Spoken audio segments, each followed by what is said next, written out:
Hi everyone, thank you for watching this video presentation. This is Lourdes Galang from the Unstoppable team of Cognoa International. So today in this video, I will be discussing with you the 3 to 7 multiple account strategy that we use for Cognoa International.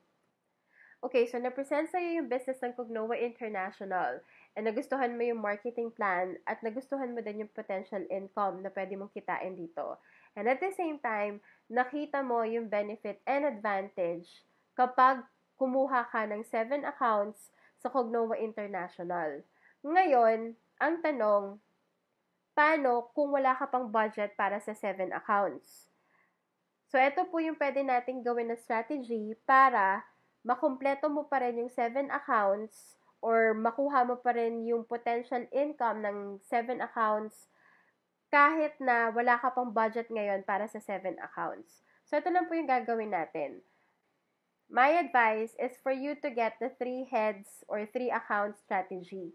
Wherein, yung first head mo, second head mo, at saka third head na kukuhain mo sa Cognoa International, magkakadikit lang in a straight line. So, nakaposition lang siya in a straight line. Ang tawag po sa networking dito sa ganitong strategy ay yung tuhog. Okay? So, magkakadikit lang po yan on one side. Now, with this strategy, since nakaposition lang po yung first head, second, and third head mo in a straight line, pag meron ka ng budget, or pag nag-start ka na magkaroon ng income sa third head mo at pwede ka nang kumuha ng fourth account, ilalagay lang po natin yung fourth account mo under your second head, and then, pwede na po natin makompleto din yung fifth, sixth, and seventh account mo na ilalagay natin under pa rin ng first account mo or first head mo. Okay? So, in this way, mabubuo mo pa rin yung 7 heads or 7 account structure or positioning. Now, ang una po natin, nalalagyan ng downline, okay? Kapag nakaposition na yung first head, second head, and third head mo, ilalagay po natin yung unang mapapasali mo under your third head sa Team A, okay?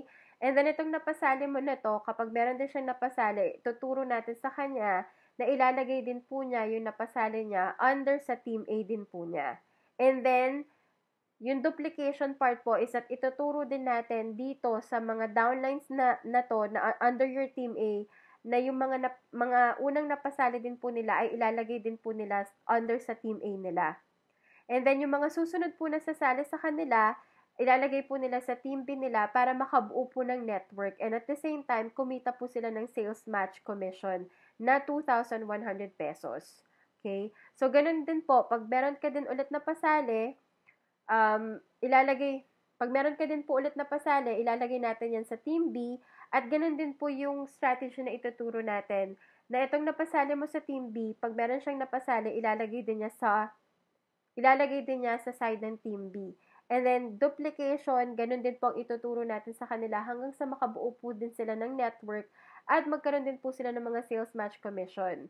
Now, since may grupo ka na sa Team A at may grupo ka na sa Team B, yung system po, marirecognize po niya na magkakaroon ng sales match yan from your Team A at Team B. And yung sales match commission po natin ay 2,100 pesos. So, lahat po ng income na yan from your sales match commission sa Team A at sa Team B mo under your third head ay mapupunta sa yung third account. Okay? So, now, kapag kumikita na po yung third account po ninyo, pwede na po tayong bumili ng additional account which is yung fourth account or fourth head mo na ipoposition po natin under your second account or second head. Okay?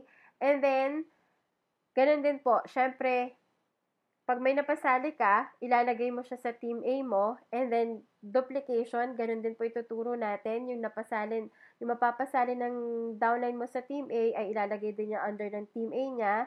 And then, magkakaroon po ng power legging, and at the same time, tuturuan natin sila na mag-build ng group or ng network nila under their teams para magkaroon din sila ng sales match commission worth 2,100 pesos. So again, pag may napasali ka na naman, ilalagay din natin yan sa Team B, and ganun din po ituturo natin. Yung mga downline na mapapasali nila, maglalagay din po sila sa mga Team B nila, and then bubuuin po sila ng group nila or network nila. So, ngayon, pag nagkaroon ka ng grupo sa Team A at sa Team B, every time na magkakaroon po ng pair yan or ng sales match, magkakaroon ka ng commission na 2,100 pesos. And lahat po yan ay income na mapupunta sa fourth account mo or sa fourth head mo. So, once na kumikita na yung third head mo at saka yung fourth account mo, may grupo ka sa iyong third head at saka sa fourth head, obviously, magkakaroon na rin po ng sales match commission yung second head mo or second account mo, which is 2,100 pesos kada sales match din. So, sa nakikita nyo po ngayon, yung second head, third head, saka fourth head, ay umi-income na po. So, since umi-income na yung three heads mo, malamang meron ka ng pandagdag ng additional malamang meron ka ng pangdagdag ng mga accounts. So, pwede na tayong bumili ng additional accounts para sa 5th head mo, 6th head mo, at saka 7th head. So, once na mailagay mo yung 5th head, 6th head, at saka 7th head mo, magkakaroon po ng sales match commission na income yung first head mo.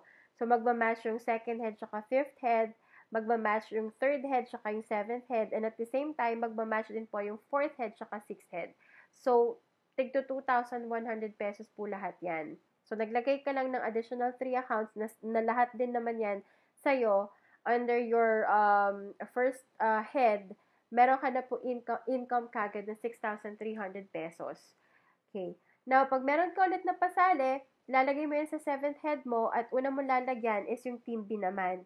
And then, ganun din po ang ituturo natin na strategy. Yung mga napapasali mo na downline sa team B, maglalagay din po sila sa B side para makabuo ng power legging, and at the same time, tuturuan natin sila na mag-build ng network para malagyan din yung kabilang side nila hanggang sa makabuo din ng network dito. And then, yung susunod mo ulit na mapapasali, lagay natin sa Team A under your 7th head. Ganun din po na strategy, bubuo rin po sila ng grupo dito. And since nakabuo ka ng grupo sa Team A at sa Team B mo under your 7th head, magkakaroon ng sales match commission na 2,100 pesos. So, magkakaroon na rin po ng income yung 7th head mo. Okay. Susunod po na lalagyan natin ng downline is yung 6th head mo. So, lalagyan natin sa Team B and same strategy din po ang gagamitin natin para makabuo ng network yung mga downlines mo under your Team B. And then, yung susunod mo na mapapasali or may invite at magugustuhan yung business ng Cognoa, dito naman po natin ilalagay sa Team A. And then, ganong strategy din po ang ituturo natin, wherein magpaparami din po sila ng grupo or ng network nila, and magkakaroon ka ng sales match commission sa Team A mo at sa Team B mo under your 6th head. Kapag kumikita na po yung 6th head mo at yung 7th head mo, obviously magkakaroon na rin po ng income yung 5th head mo. So, magkakaroon na rin po yan ng sales match commissions na 2,100 pesos each. Kapag kumikita na yung 2nd head mo at 5th head mo, syempre, magkakaroon ng sales match commission yung 1st head mo.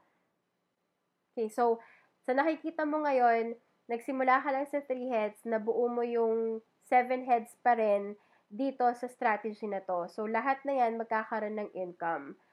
Okay. So, yan lang po yung advice namin para sa mga gustong mag 7 heads sa Cognoa International pero wala pa pong budget. Pwede pa rin nating mabuo yung 7 heads mo kahit 3 heads lang po yung kuhain mo muna.